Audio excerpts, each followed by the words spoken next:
तू हिरे माझा विधवा मालिकेच्या आजच्या भागामध्ये आपल्याला असं पाहायला मिळणार आहे की रमाकांत शिर्के म्हणजेच अर्णवच्या बाबांमुळेच सात्विक फॅशन वाचणार आहे। म्हणजेच देशमुख बाईंना रमाकांत शिर्के चांगलंच खणखणीत उत्तर देऊन सात्विक फॅशनची सुटका तिच्या तावडीतून करून घेणार आहेत आणि याच गोष्टीमुळे अर्णवच्या मनामध्ये त्याच्या बाबांचे एक वेगळं स्थान निर्माण होणार आहे आणि तो बाबांशी खूपच आदराने बोलायला सुरू करणार आहे।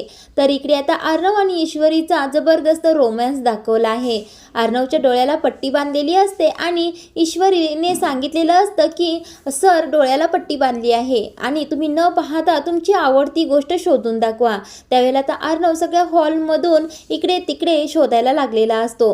आता इकडे अर्णव थोडासा अंदाज घेतच ईश्वरीजवळ पोहोचतो आणि ईश्वरीला पाठीमागूनच घट्ट मिठी मारतो। आता ईश्वरी म्हणत असते, अहो सर तुम्ही काय करताय? त्यावेळेला तर अर्णव डोळ्याची पट्टी सोडतच म्हणत असतो, मिसिंदर तूच म्हणालीस ना सर तुमची महत्त्वाची गोष्ट शोधा म्हणून, तर बघ मी शोधली आहे। त्यावेळेला आता ईश्वरीला कळतं की अर्णव सरांसाठी मीच महत्त्वाची आहे। इकडे आता अर्णव ईश्वरीला म्हणत असतो, तुला आता कळालं असेल माझी सगळ्यात महत्त्वाची गोष्ट कोणती आहे ती। आता इकडे ईश्वरी अर्णवला म्हणत असते, अर्णव सर तुम्ही मी इथे आहे ते कसं ओळखलं बरं? आता अर्णव म्हणत असतो, मी तुझा गंध ओळखला आहे त्याचमुळे तुला शोधलं आहे। आता हे ऐकून ईश्वरीला खूपच हसू आलेलं असतं। आता अर्णव ईश्वरीच्या हातातून लॅपटॉप घेतो आणि बाजूला निघून जातो। इकडे आता वल्लरी मामी उठून आवरायला लागलेले असतात। तेवढ्याच मामा रूम मध्ये येतात आणि गुड मॉर्निंग वल्लरी मामींना म्हणत असतात। त्यावेळेला वल्लरी मामी कधीच मामांच्या बरोबर सरळ बोलत नसतात। आता त्याचप्रमाणे त्या मामांना म्हणत असतात,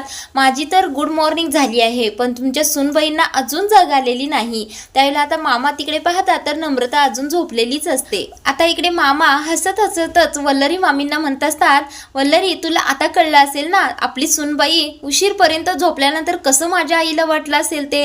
आता हा टोमणा ऐकून वल्लरी मामी मामांवर चिडतात आणि म्हणत असतात, झाला का तुमचा मला टोमणा मारून झाला असेल तर पहा आता सूनबाई उठतायत का ते। त्यावेळेला आता आकाश तिथे आलेला असतो आणि या दोघांना गुड मॉर्निंग म्हणतो। आता इकडे आकाश पाहतो तर काय नम्रता अजून झोपलेलीच असते। आता आकाश पटकन नम्रताला उठवायला जात असतो तेवढ्यातच वल्लरी मामींचं तोंड सुरू होतं आणि वल्लरी मामी त्याला म्हणत असतात, अरे काय करतोय, झोपू देल ना झोपू देल। सासू सासरे उठून लवकर आवरून रिकामे सुद्धा झाले आणि अजून सुनबाई झोपल्या आहेत। त्यावेळेला आता आकाश शांतच उभा राहतो। आता मामा मात्र आकाशला खुणावत असतात की जा रे तिचं काय ऐकतोयस, तिला उठव पटकन। आता आकाश जातो आणि नम्रताला उठवतो। आता नम्रताला जाग आल्यानंतर नम्रता पटकन दचकून उठते आणि मला उठायला उशीर झाला का असं म्हणते। आता इकडे नम्रता वल्लरी मामी आणि मामा आवरून सुद्धा रिकामे झालेत हे पाहून घाबरलेली असते। आता ती मामींना सॉरी म्हणत असते। आता ती म्हणत असते, आई मला उठायला खूपच उशीर झाला आता मी पटकन आवरते। त्यावेळेला मामी तिला सुद्धा टोमणा मारतात, तिला म्हणतात, अगं असू दे झोपलीस तर काय झालं, काल मूवी बघायला गेली होतीस ना, फिरायला गेली होतीस, मग झोपलं म्हणून त्यात काय झालं।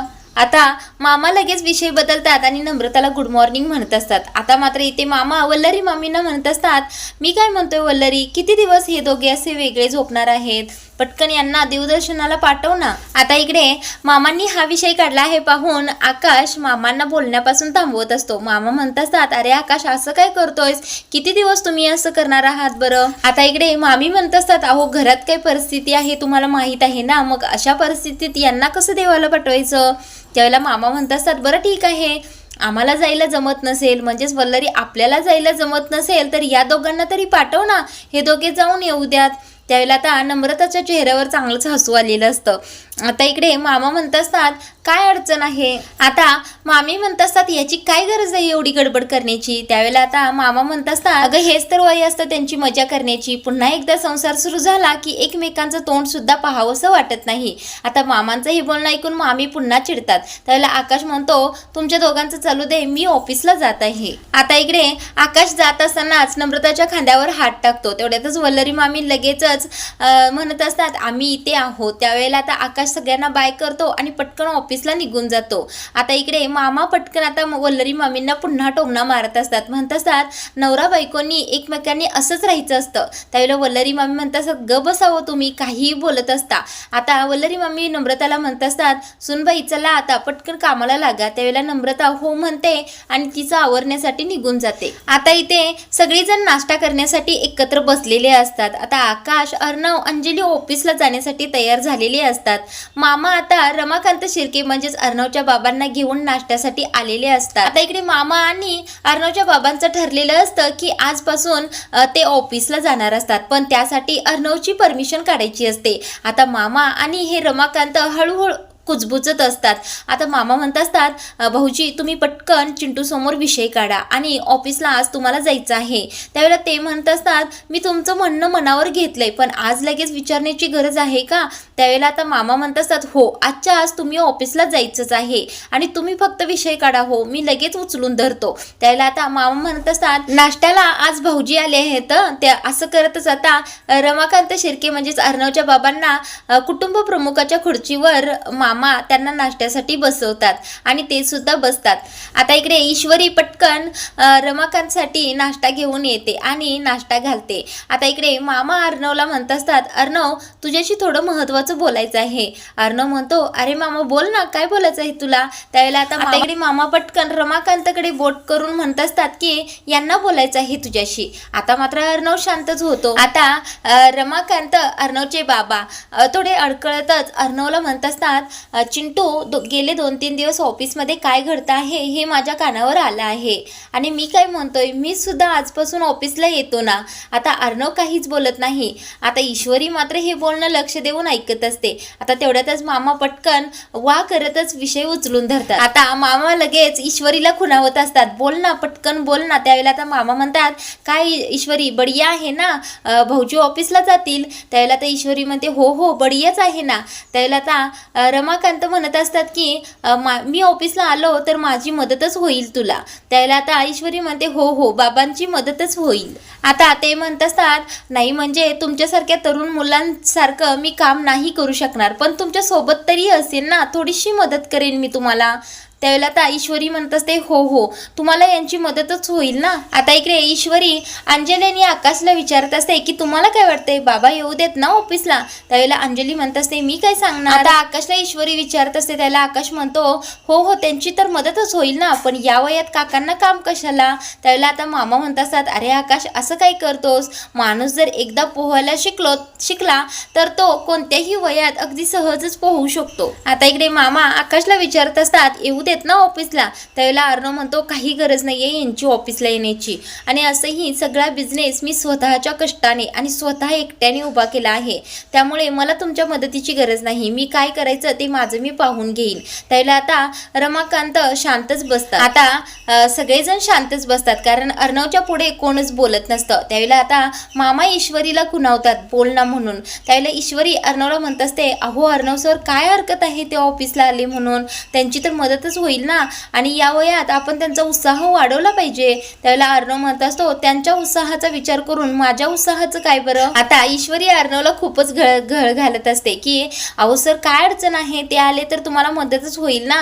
त्यावेळेला अर्णव पुन्हा म्हणतो, मला यांची मदत नको आहे. त्यावेळेला ईश्वरी म्हणते, सर असं काय करताय बरं, त्यांचा अनुभव सुद्धा तुमच्या कामी येईल आणि मी सुद्धा ऑफिसला येत नाहीये. सर हो म्हणा ना प्लीज प्लीज प्लीज. केल्यानंतर अर्णव आता वैतागूनच ईश्वरीला हो म्हणतो. आता इकडे ईश्वरी म्हणत असते, बढिया आजपासून बाबा ऑफिसला जातील. आता मामांचं सुद्धा प्लॅनिंग सक्सेसफुल झालेलं असतं आणि रमाकांत सुद्धा खुश झालेले असतात. आता इकडे मामा आणि ईश्वरी रमाकांतना घेऊन रूममध्ये येतात आणि मामांना आणि ईश्वरी आता रमाकांतना म्हणत असते की चला बाबा पटकन आता तुमचे कपडे वगैरे व्यवस्थित बदलून घ्या. त्यावेळेला ते म्हणत असतात, अहो काय झालं, आता मी तयारच आहे, माझे कपडे सुद्धा छान आहेत आणि मी सगळं आवरलं सुद्धा आहे. त्यावेळेला आता मामा म्हणत असतात, तुमची कपडे तर छानच आहेत, तुमच्या कपड्याचा आदर केला जाईल, पण ऑफिसमध्ये असं चालणार नाही ना. आता मामा म्हणत असतात, तुम्ही आत्ता व्यवस्थित आवरलंच आहे हो, पण तुम्हाला मी अगोदर कसं एकदम बिझनेसमॅनच्या स्वरूपात पाहिलं आहे आणि अगदी तसंच तुम्ही आज ऑफिसला जायचं आहे. ईश्वरी म्हणत असते, हो बाबा तुम्ही आता अर्णव सरांचे बाबा आहात ना, मग कसं अगदी टकाटक एकदम बढियामध्ये ऑफिसला गेलं पाहिजे. आता ते म्हणत असतात, एवढा हट्ट कशासाठी आणि कशासाठी बदलायचं आहे हे सगळं? त्यावेळेला आता ईश्वरी म्हणत असते, बाबा मी तुमचं काही सुद्धा ऐकणार नाही, हां पटकन आवरून घ्या बरं आणि तुमच्या ह्या दाढी मिशा पहिल्यांदा काढून घ्या. त्यावेळेला मामा म्हणत असतात, अगं ईश्वरी तू काळजी करू नकोस, हे सगळं त्यांचं काय आहे ते मी पटकन त्यांना आवरून घेऊन येतो. आता इथे मामा त्यांना घेऊन जात असतात आवरायला. तर त्यावेळेला ईश्वरी म्हणत असते, मामा तुम्ही आवरा, तोपर्यंत यांच्या कपड्याचं मी बघते. इकडे आता अर्णव स्टडी रूममध्ये स्वतः बिझी असतो. तेवढ्यातच आकाश तिथे एक फाईल घेऊन आलेला असतो. आता अर्णव फाईलकडे न बघताच म्हणत असतो, आकाश मी तुला कालच म्हटलं होतं की नम्रताला घेऊन कुठेतरी बाहेर फिरून ये म्हणून. आता अर्णव फाईलकडे न बघताच पुन्हा म्हणतो, आकाश तुला बाहेर फिरायला जायचं असेल तर तू जाऊ शकतोस. त्यावेळेला आता आकाश म्हणत असतो, अरे दादा तसं काही सुद्धा नाहीये, ही फाईलवर तुझी सही हवी आहे. त्यावेळेला आता अर्णव फाईल बघतो तर ती कामाची फाईल असते आणि म्हणत असतो, तुला पहिल्यांदा सांगता येत नाही का? त्यावेळेला आकाश म्हणत असतो, अरे तू बोलू दिलंस तर मी बोलेन ना. आता इकडे अर्णव त्या फाईलवर सही करतच म्हणत असतो, या क्लायंट्स बरोबर आपली मीटिंग ठेव. आता आकाश अर्णवची सही झाल्यानंतर म्हणत असतो की या फाईल्सवर सौदामिनी देशमुख यांची सुद्धा सही घ्यायला हवी. त्यावेळेला अर्णव म्हणतो, हो त्यांची सुद्धा सही लागेल.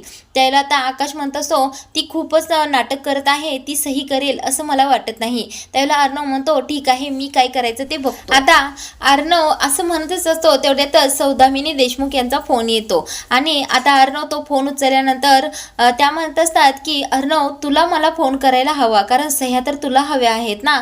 त्याला अर्णव काहीच बोलत नाही. त्यावेळेला त्या म्हणत असतात, नाही मी तुला अजिबात सह्या करणार नाही. त्यावेळेला अर्णव म्हणत असतो, ठीक आहे मी 40% मालक तर आहेच ना, मग मी करतो सह्या आणि मी नेतो प्रोजेक्ट पुढे. त्यावेळेला त्या म्हणतात, नाही असं चालणार नाही, कारण मला हे प्रपोजलच पसंत नाही, मी हे प्रोजेक्ट करणारच नाही. त्यावेळेला आता अर्णव थोडं शांत राहूनच तिचं बोलणं ऐकत असतो.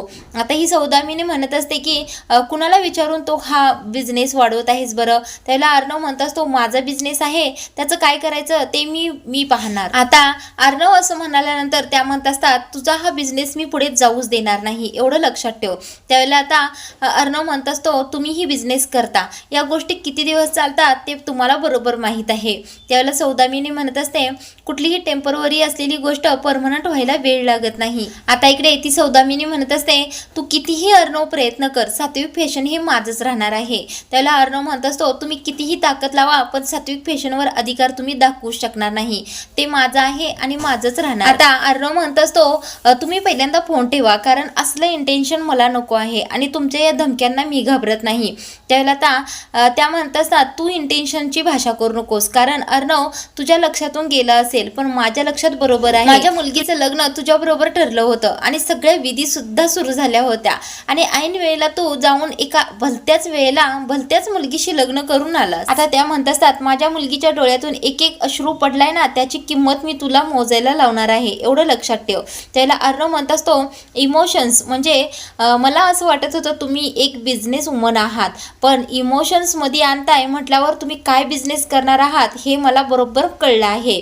आता अर्णव म्हणत असतो, आणि तुमच्या मुलगीचा जर विषय तुम्ही काढत असाल तर मी तुम्हाला आधीच सांगून ठेवतो, माझ्या हातून चूक झाली होती आणि त्याबद्दल मी तिला सॉरी सुद्धा म्हटलो आहे आणि त्यानंतर तुमच्या मुलगीने जे काही केलं आहे ते तर तिने तुम्हाला सांगितलंच नसेल ना. त्यावेळेला आता सौदामिनी थोडे शांतच होऊन अर्णवचं बोलणं ऐकत असतात. आता या सौदामिनीच्या या इमोशन्सना किंवा बोलण्याला अर्णव अजिबातच घाबरत नाही आणि तुम्हाला काय करायचं ते करा म्हणतो आणि पटकन फोनच कट करतो. आता इकडे सौदामिनी अर्णवच्या बोलण्याचा विचार करायला लागलेली असते.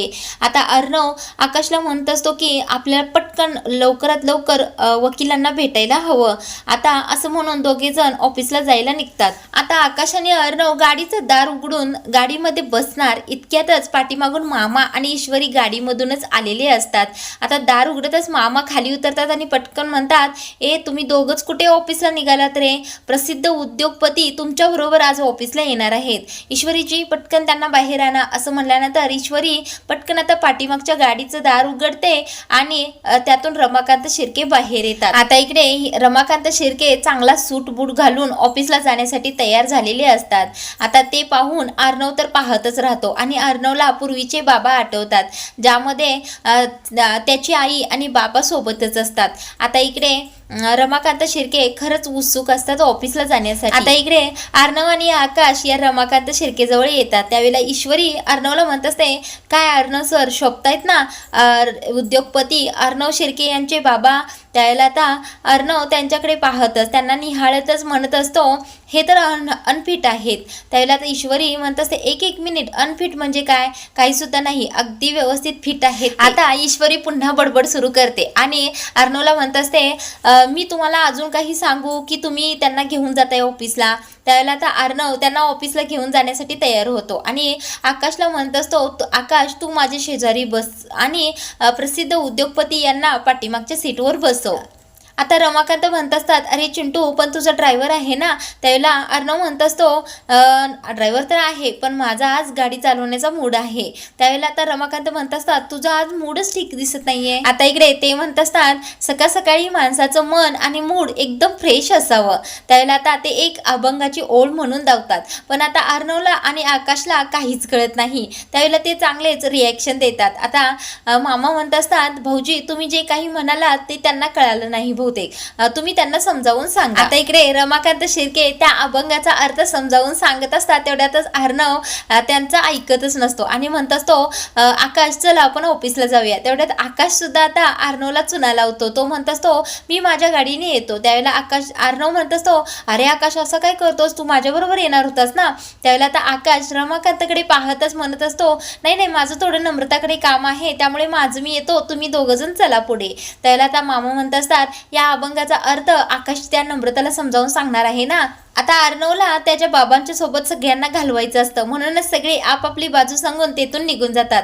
आता ईश्वरी अर्णवकडे पाहतच म्हणत असते, माझं काय, मी तर आज ऑफिसला येणारच नाही आणि चला निघा बरं, तुम्हाला तर उशीर होत नाही का? त्यावेळेला आता अर्णवला धक्का मारतच ईश्वरी गाडीपर्यंत नेते आणि बाबा तुम्ही पण बसा ना गाडीत लवकर असं म्हणते आणि दोघांना ऑफिसला घालवते. आता इकडे अर्णव आणि रमाकांत एका गाडीतून जात असतात आणि अर्णव तर फास्ट गाडी चालवत असतो, म्हणून रमाकांतना भीती वाटायला लागलेली असते. आता ते अर्णवला म्हणत असत, अरे चिंटू गाडी थोडी हळू चालव ना, किती फास्ट चालवत आहेस?